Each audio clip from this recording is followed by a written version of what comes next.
Anime fans அனைவருக்கும் வணக்கம். இன்றைக்கி நம்ம காயிலிங் டிராகன் எபிசோட் 5 தான் பார்க்க போகிறோம். போன எபிசோடில் எங்கே முடிஞ்சிருக்கோம்? ஒரு ஆடு தானாக வந்து என்னைய வெட்டுன்னு சொல்லியிருக்கோம்ல. இப்போ அந்த ஆடை தான் வந்து கசாப்பு கடையை கொண்டு போயிருக்காங்க.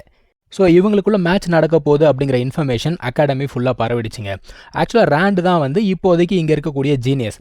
அப்படி இருக்கும்போது ஒரு ஜீனியஸை ஒருத்தன் வந்து சேலஞ்ச் பண்ணுறானே, அவன் கண்டிப்பாக தோத்து தாண்டா போக போகிறான் அப்படின்னு சொல்லிட்டு எல்லாருமே அந்த இடத்துக்கு கூட்டுறாங்க. இதில் பத்தாததுக்கு 10,000 கோல்டு காயின்ஸ் அப்படிங்கிறது பெட்டாக வைக்கிறாங்கல்ல, அப்போ எல்லாருமே வருவாங்க இல்லையா வேடிக்கை பார்க்க. இந்த தேலியா பொண்ணு அவளுமே வராப்பா. இங்கே இருக்கவங்க எல்லாருமே இந்த ரேண்டை தான் பயங்கரமாக வந்து உற்சாகப்படுத்துகிறாங்க. ஏன்னா இவங்களை பொறுத்த வரைக்கும் அவன் தான் சாம்பியன், அவன் தான் வந்து ஜீனியஸு. நம்மளை பற்றி யாருக்கும் தெரியாதுல்ல. ஆனால் நம்ம ஹீரோடைய ஃப்ரெண்ட்ஸ் மட்டும் என்ன பண்ணுறாங்க, அவனுக்காக சேரப் பண்ணுறாங்க. இப்போ இந்த தேலியா பொண்ணும் யோசிக்கிறா, பார்க்குறேன் இவனுடைய டேலண்ட் என்னங்கிறது இன்றைக்கி பார்க்குறேன் அப்படிங்கிறா. ரேண்டு இருக்கான்ல, அவன் நம்ம ஹீரோவை பார்த்து என்ன சொல்கிறான், தம்பி உன்னோட வாரியர் ட்ரிக்லாம் இங்கே வேலை செய்யாது, இன்றைக்கி நான் யாருங்க இதை காட்டுறான் பாடுறா அப்படிங்கிறான். இப்போ சண்டை ஆரம்பிக்குதுங்க. ஆரம்பித்த உடனே ஃபயர் பால் டெக்னிக் வச்சு அடிக்கிறான் பாருங்க. இவன் வந்து இவனோட வின் பிளேடை வச்சு தடுத்துக்கிறான். இருந்தாலும் அவன் சும்மா ஆடுவானா, மறுபடியும் ஃபயர் அப்படிங்கிறத வச்சு அடிக்கும்போது இந்த முறை அர்த் எலிமெண்ட்டை வச்சு தடுத்துக்கிறாங்க. இந்த மாதிரி அவன் எப்போல்லாம் ஃபயரை யூஸ் பண்ணுறானோ அப்போல்லாம் இவன் அர்த்து விண்டுன்னு சொல்லிட்டு மாற்றி மாற்றி அதை தடுத்துக்கிட்டே இருக்கான். கரெக்டாக ரேண்டு எதிர்பார்க்காத நேரத்தில் மேலே போயிட்டு ஓங்கி ஒரு அடி தான் போத்துன்னு போய் கீழே விழறான். இப்போது நம்ம ஹீரோ சொல்கிறான், ஒழுங்காக வந்து தோல்வியை ஒத்துக்கோ அப்படின்னு. தோல்வி தானே, ஒத்துக்கிறேன்னு சொல்லிட்டு பயப்புல எப்பவும் போல் பின்னாடி இருந்து அட்டாக் பண்ண ட்ரை பண்ணுமா. ரெனோலாம் ஆடி போகிறான். ஆனால் நம்ம ஹீரோ சிரிச்சுக்கிட்டே ஈஸியாக அர்த்துவாலை போட்டு தடுத்துட்டாங்க. அதுக்கப்புறம் என்ன, சிறப்பான சம்பவத்தை பண்ண வேண்டியது தானே. அடிச்ச அடியில் சார் வெளியில் போய் விழுந்துட்டார். ஸோ நம்ம ஹீரோ தான் ஜெயிச்சான் அப்படிங்கிறத அனௌன்ஸ் பண்ணிட்டாங்க. நம்ம ஹீரோடைய கேங்குக்கு பயங்கர சந்தோஷங்க. ஏன்னா ரேண்ட் அடி வாங்கிட்டான்ல. ஆனால் ரேண்டோடைய ஃப்ரெண்டு என்ன சொல்கிறான், நீ வேணா என்னுடைய பாஸை டிஃபீட் பண்ணியிருக்கலாம், ஆனால் நம்ம அகாடமி ஜீனியஸ் டிக்ஸியை உன்னால் எப்போவுமே வந்து ஓவர்டேக் பண்ண முடியாதுரா அப்படிங்கிறான். இப்போ தான் நம்ம ஹீரோ அந்த பேரையே கேள்விப்படுறான். ஆனால் ஏழு என்ன தெரியுமா சொல்கிறான், பேசினதெல்லாம் போதும், 10,000 கோல்டு காயின் மறந்துடாதீங்க, நாங்கள் போய் செலிப்ரேட் பண்ண போகிறோம்னு சொல்லிட்டு கிளம்பி போயிட்டாங்க. இங்கே கட் பண்ணால் ஒரு பெரிய மிருகத்தை காட்டுறாங்க. அது பார்க்கறதுக்கு நம்ம ஊர் யாழி பொம்மை மாதிரியே இருக்குது. ஒருவேளை நம்ம ஊர் யாழியெல்லாம் ட்ராகனாக இருக்குமோ? ஏன்னா ஒரு யாழி பார்த்தீங்கன்னா யானையே முழுங்குமா, ட்ராகனாக தான் இருக்கும் போல். சரி, கதைக்குள்ளே வருவோம். ஆக்சுவலாக இந்த வண்டிக்குள்ளே நம்ம ஆட்கள் தான் இருக்காங்க. நம்ம ஏழு கொஞ்சம் பெரிய தலை இல்லை. அவன் என்ன சொல்கிறான், டேய் அந்த ரேண்ட் அடி வாங்கினதை பார்த்தது தானே எனக்கு ரொம்ப பெரிய சந்தோஷம் அப்படிங்கிறான். இவன் ஒரு மேஜிக்கல் கிறிஸ்டல் கார்டு அப்படிங்கிறது தரான். அதில் அவனுடைய ப்ரைஸ் மணி இருக்குது. அதாவது அந்த 10,000 கோல்டு காயின்ஸ் அதில் இருக்குது. ஆக்சுவலாக இங்கே ஒரு சீனை இவங்க காட்டல. ரேண்ட் என்ன பண்ணியிருப்பான், அதுக்கப்புறம் வந்து மன்னிப்பு கேட்டிருப்பான் ரொம்ப தன்மையாக. அதெல்லாம் இவங்க அனிமேல காட்டல, நான் அதெல்லாம் நாவலில் படித்தது. ஸோ இப்போது நம்ம ஹீரோ என்ன சொல்கிறான், சரிடா இன்றைக்கி என்னோட ட்ரீட் அப்படிங்கிறான். பட் ஆனால் ஏழு என்ன சொல்கிறான், இங்கே பாரு நான் முதல் நாளே சொன்னேன், நான் இங்கே இருக்கிற வரைக்கும் நான் தான் வந்து காசு ஸ்பெண்ட் பண்ணுவேன், வேறு யாரும் ஸ்பெண்ட் பண்ணக்கூடாது அப்படிங்கிறான். இப்போது வெளியில் இருக்கவர் கேட்குறாரு, அதெல்லாம் சரி எங்கே போகிறோம் அப்படின்னு கேட்குறாரு. இவன் கேட்குறான், சரிடா எங்கடா போகிறோம் அப்படின்னு கேட்டால், நம்ம ஜார்ஜ் இங்கே ஒரு ஆர்ட் கேலரி இருக்கான், அதோடைய பெயர் வந்து ப்ரோலக்ஸ் கேலரி, அங்கே போகலாம் அப்படிங்கிறான். இந்த ப்ரோலக்ஸ் கேலரி அப்படிங்கிறது ஒரு மாஸ்டருடைய பேரில் உருவான ஒன்று. அந்த ஆளுடைய சிலைகள்லாம் வந்து ரொம்ப பிரமாதமாக இருக்குமா. அவர் செஞ்ச ஒரு சிலை 7 மில்லியன் கோல்டு காயின்ஸ்க்கு விற்கப்பட்டிருக்குங்க. இவங்க இதெல்லாம் பேசிக்கிட்டே இருக்கும்போது ஏழு கேட்குறான், டேய் போய் அந்த பாறைகளை பார்க்கறதுக்கடா போனோம் அப்படின்னு கேட்குறான்.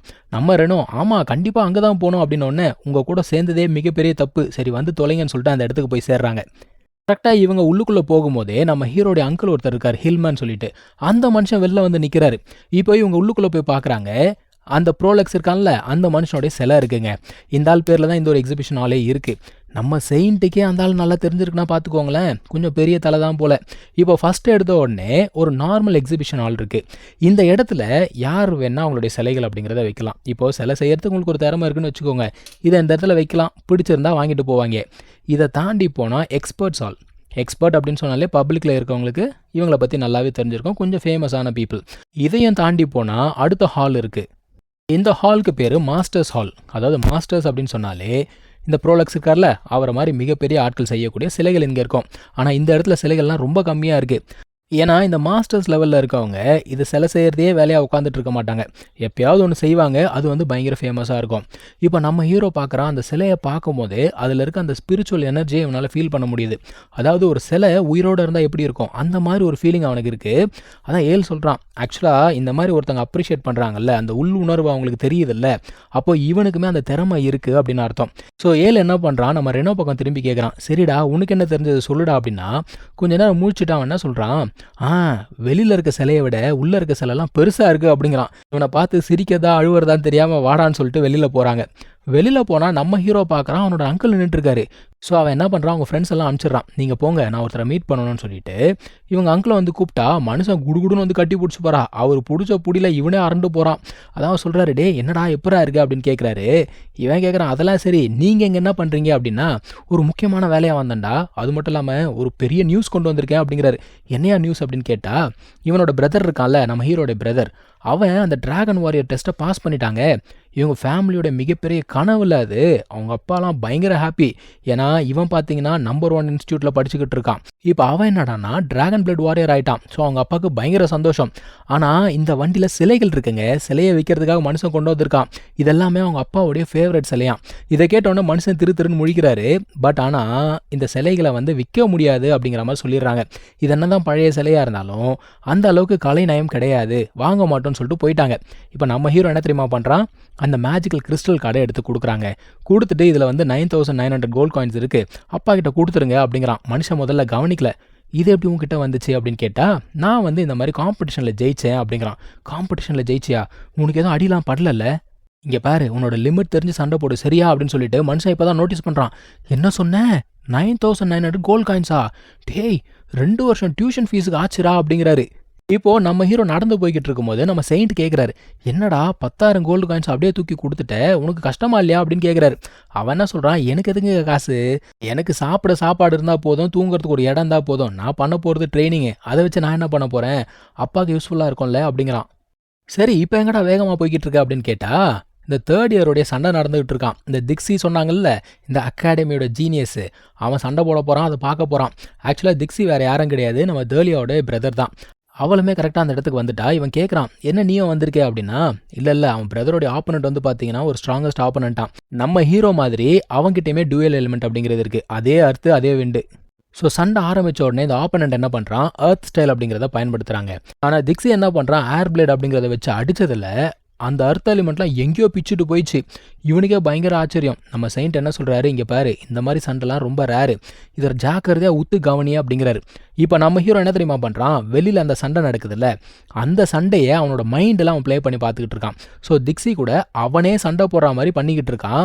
ஆனால் இவன் என்ன தான் டெக்னிக் யூஸ் பண்ணால் கூட திக்ஸி ரொம்ப ஈஸியாகவே இவனை வெளுத்து வாங்கிட்டு இருக்காங்க. இவனோட டெக்னிக் எல்லாமே வேற லெவலில் இருக்குது. நம்ம ஹீரோவில் ஜெயிக்கவே முடியல அப்படிங்கிற மாதிரி தான் முடிவு வருது.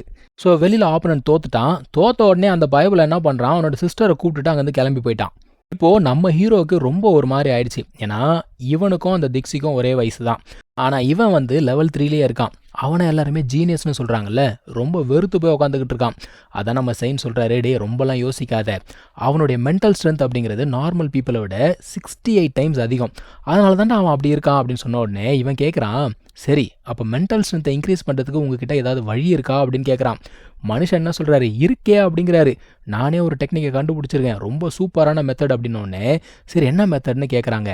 அவர் என்ன சொல்கிறாரு, ஸ்கல்ப்டிங் அப்படிங்கிறாரு. அதாவது சிற்பங்கள் செய்கிறது. ஸ்டோன் ஸ்கல்ப்டிங் செஞ்சு எப்படி மென்டல் ஸ்ட்ரென்த்தை இன்க்ரீஸ் பண்ண முடியும், அதெல்லாம் நம்ம அடுத்த எபிசோடில் பார்க்கலாம். தேங்க்யூ ஸோ மச் ஃபார் வாட்சிங். Take care. பை.